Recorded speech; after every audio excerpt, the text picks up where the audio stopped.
Bismillah ar-Rahman ar-Rahim. Ladies and gentlemen, esteemed representatives of member states and organizations, participants to this event, peace be upon you all. Assalamu alaikum.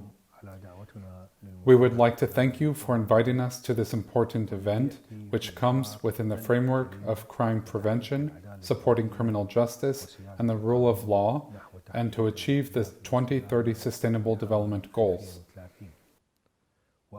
First, I would like to thank the United Nations Office on Drugs and Crime for its efforts in the context of combating all forms of organized crime and acts of terrorism.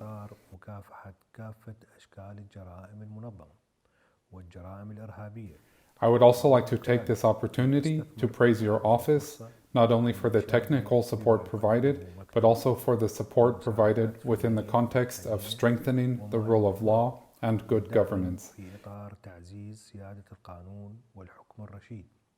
improving capacities to combat organized crime, and promoting regional and international cooperation. These efforts contributed and continue to contribute in an extremely effective manner in supporting the efforts of all countries in combating organized crime and limiting its effects. Ladies and gentlemen, Iraq witnessed hardships after the terrorist group ISIL took control of some of its territory. These hardships are embodied in all sorts of criminal manifestations and terrorist behavior in the recruitment and exploitation of children by this terrorist organization. The aforementioned organization worked to attract children and adolescents to join their forces and to get them to carry out terrorist activities. As soon as ISIL took control of Yazidi cities in the district of Sinjar and its sub-districts, the group started killing the elderly and sexually exploiting women. As for Yazidi children, the terrorist organization forced them to convert to Islam, and they were put into training and educational camps in order to adopt their terrorist beliefs and to commit acts of terrorism.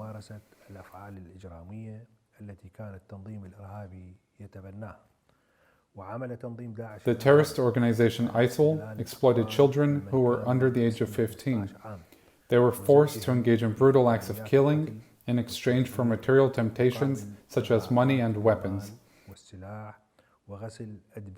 The children were brainwashed in a way that would make criminal acts that are prohibited by all laws and regulations acceptable to those vulnerable young minds.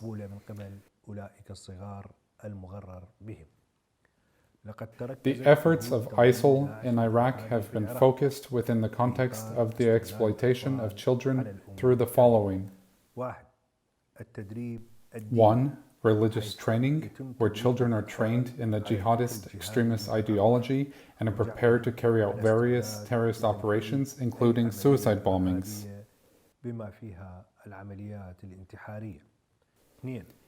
2. Practical training, where children are physically trained in and provided with training on the use of weapons. One of the most important sessions provided is the slaughtering of mannequins, which is done in order to illustrate how to kill targeted members of security forces and citizens.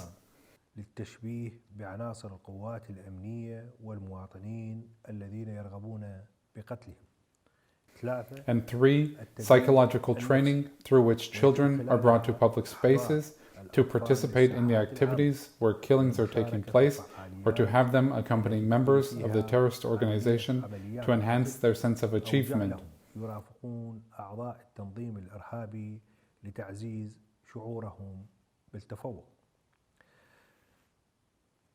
The terrorist organization established camps called Al-Ashbal, where children are brainwashed and trained on cruelty and terrorist operations.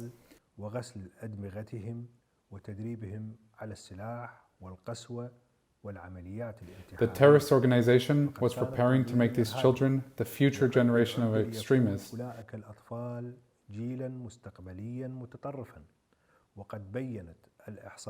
Official statistics in Iraq indicate that 40 out of 100 suicide bombers who drive cars with IEDs are children.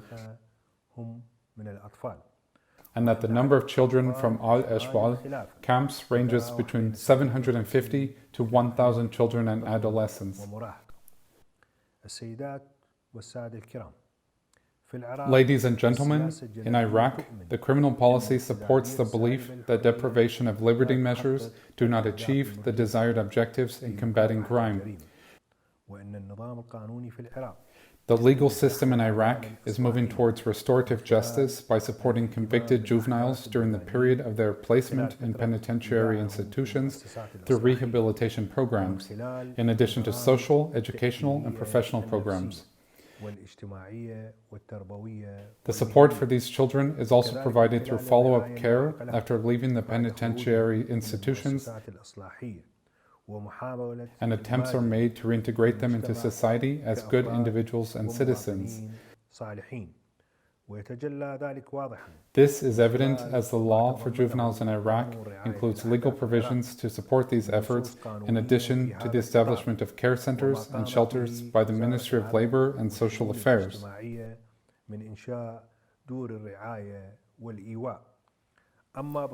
Regarding the challenges facing national efforts in dealing with children exploited by terrorist groups, many of them exist and they vary. However, they mainly include the following.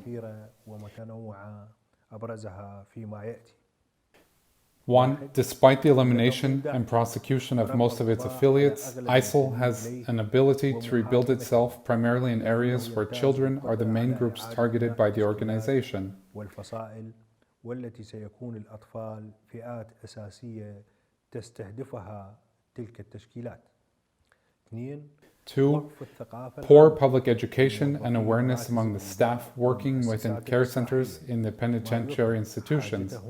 This indicates the need for more training on how to deal with juveniles compassionately and positively.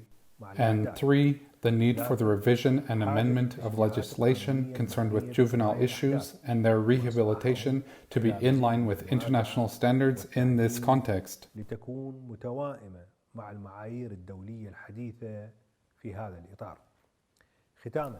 In conclusion, the Supreme Judicial Council in Iraq expresses its support for all efforts that are being made within the framework of addressing violence against children by extremist groups. We are ready to support the implementation of any training programs or policies that the United Nations Office on Drugs and Crime will implement within the coming years.